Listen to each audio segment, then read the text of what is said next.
Champions trophy 2025 tournament లో భాగంగా నిన్న గ్రూప్ స్టేజీలో చివరి మ్యాచ్ జరిగిన సంగతి మనందరికీ తెలిసిందే. ఈ మ్యాచ్ లో టీమిండియా 44 పరుగులతో గ్రాండ్ విక్టరీ కొట్టేసింది. స్పిన్నర్లతో న్యూజిలాండ్ కు దెబ్బ కొట్టిన టీమిండియా చివరి మ్యాచ్ లో విజయం సాధించి పాయింట్లు పట్టికలో మొదటి స్థానానికి చేరుకుంది. ఇక మొదటి సెమీఫైనల్లో ఆస్ట్రేలియాతో టీమిండియా తలపడబోతుంది. అయితే నిన్న దుబాయ్ వేదికగా జరిగిన న్యూజిలాండ్ వర్సెస్ టీమిండియా మధ్య మ్యాచ్ లో అయితే ఓ ఆసక్తికర సంఘటన చోటు చేసుకుంది. టీమిండియా మాజీ కెప్టెన్ విరాట్ కోహ్లీ అలాగే అక్షర్ పటేల్ మధ్య జరిగిన ఈ సంఘటన సోషల్ మీడియాలో తెగ వైరల్ అవుతోంది. అక్షర్ పటేల్ కాళ్ళు మొక్కడానికి విరాట్ కోహ్లీ ప్రయత్నించారు. దాంతో వెంటనే విరాట్ కోహ్లీని ఆపే ప్రయత్నం చేశాడు అక్షర్ పటేల్. అయితే దీనికి ప్రత్యేకమైన కారణం కూడా ఉంది.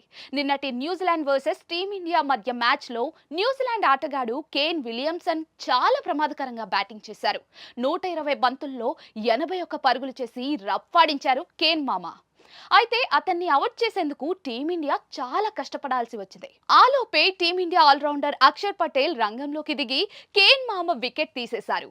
కేన్ మామకు బంతి దొరకకుండా వేయడంతో స్టంప్ అవుట్ అయిపోయారు.